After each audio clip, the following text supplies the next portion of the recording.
Hola, soy Diana López, soy venezolana, soy madre, soy esposa, soy hermana, soy hija. Mi profesión es artista visual y he dedicado mi vida a la gerencia cultural, a la promoción de las artes venezolanas. Desde el 2014, como muchos venezolanos, mi vida cambió y tuve que dedicarme también al activismo por la defensa de los derechos humanos en Venezuela. Eso sucedió cuando el gobierno, el régimen de Nicolás Maduro comenzó a reprimir las protestas, las manifestaciones, que miles de venezolanos estábamos participando en las distintas ciudades de todo el país. Fui testigo de cómo se llevaron a miles de personas detenidas arbitrariamente, incluyendo a mi hermano Leopoldo. El 18 de febrero se entregó a la justicia injusta y desde ese momento pues la vida tanto de él como de toda la familia cambió, y eso nos obligó a todos de alguna manera a convertirnos en activistas por los derechos humanos. Pues, no solo mi hermano fue detenido y encarcelado, sino también muy buenos amigos míos como lo son Daniel Ceballos y Rosmi Mantilla fueron víctimas de las mismas violaciones de derechos humanos. Rosmi trabajaba conmigo durante varios años y de un día para otro pues llegaron, allanaron su casa y se lo llevaron junto con su abuelo. Detenido, pasó 2 años en el helicoide y recientemente pues logró salir, dado que estaba en una situación de salud muy delicada. Daniel Ceballos está actualmente en el helicoide, ya tiene 3 años preso injustamente. Son algunos de los casos de los que hemos sido testigos. Yo llevo en mí esta franela que son los rostros de los presos políticos, de algunos de los presos políticos en Venezuela.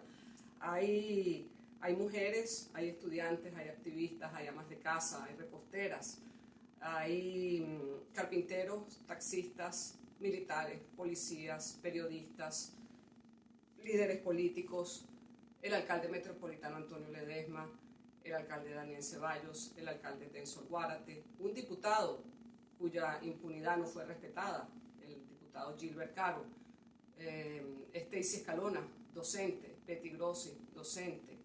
Y así la lista es larga y se extiende. Yo les pido que sigamos en esta lucha, que no dejemos la calle, que asumamos nuestro derecho a la protesta, pero que lo hagamos en paz, sin violencia.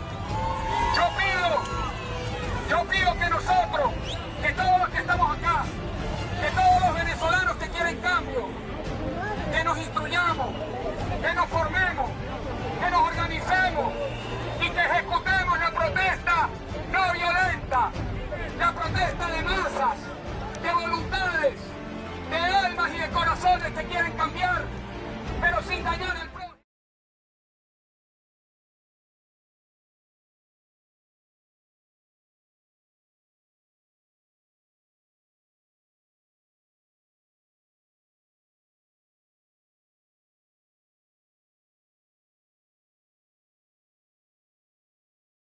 Durante ese tiempo pudimos ver el deterioro del sistema judicial y del sistema penitenciario, quienes tuvimos que acompañar a nuestros familiares en alguno de los juicios.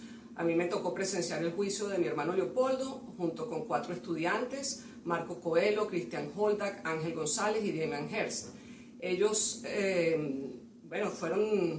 todos sus derechos fueron violados. No había oportunidad de tener testigos, no había oportunidad de tener pruebas. El juicio duraba hasta altas horas de la madrugada, teníamos que salir de noche del Palacio de Justicia. Fueron días, un año muy angustiante para todos nosotros. El juicio fue de tal manera, una farsa tal, que al finalizar el propio fiscal acusador dijo que el juicio había sido una farsa. Desde el 2014, cuando comenzó esta atroz represión, comenzamos a organizarnos. Y en el caso mío participo en la plataforma Acción por la Libertad, que agrupa artistas, defensores de derechos humanos, comunicadores sociales, en la defensa de la libertad de expresión, y en específico en estos momentos abogamos por la libertad de todos los presos políticos. Conozco los casos bien, ya que estoy en el comité de familiares de presos políticos. Allí pues conocemos cada uno de esos casos, compartimos lo que vivimos como familiares cada vez que vamos a visitar a nuestros seres queridos, y cómo muchas veces nos quitan la visita, cómo nos requisan, cómo nos desnudan para poder entrar a esa visita, cómo nos quitan a veces, no nos permiten pues llevarle algunas cosas que ellos necesitan. En el caso de Leopoldo no me dejan muchas veces entregarle libros, ni bolígrafos, ni papeles. Cada caso es distinto, pero cada uno es más terrible que el otro. Algunos porque están hacinados, otros porque están en aislamiento, como el caso de Leopoldo, que está aislado en solitario, unos porque están en sótanos, como la tumba, otros porque están lejos de su familia, como es el caso de Daniel Ceballos, que su familia vive en San Cristóbal y él está en el helicoide de Caracas.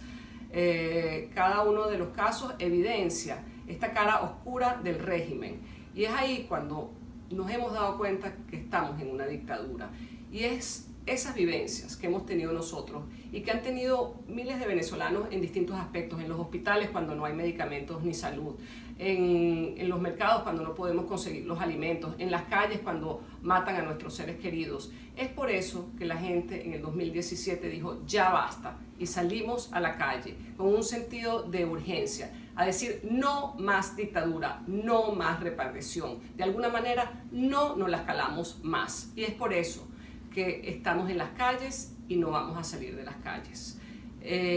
La represión ha aumentado, más de 1.500 personas han sido detenidas arbitrariamente, ha aumentado la cantidad de presos políticos de 117, ya va por 200, así que quería comunicarles y tener la oportunidad de que están hoy aquí con nosotros el sentido de urgencia que tenemos los venezolanos en este momento. Los venezolanos que están en el exterior, los que están en la diáspora, tienen un rol muy importante en apoyar a quienes estamos en Venezuela. ¿Y cómo podemos apoyar? Pues de muchas maneras, manifestándose, participando en esas manifestaciones que se organizan en cada ciudad. De esa manera, pues más gente se informa de lo que está pasando en Venezuela.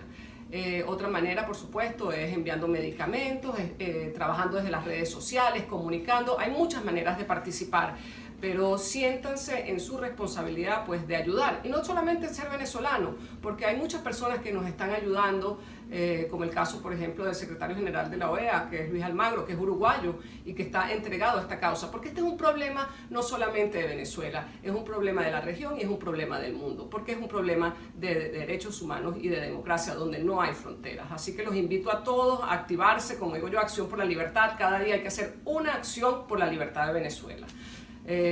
Todo el ánimo, y les digo, me siento muy orgullosa de ser venezolana.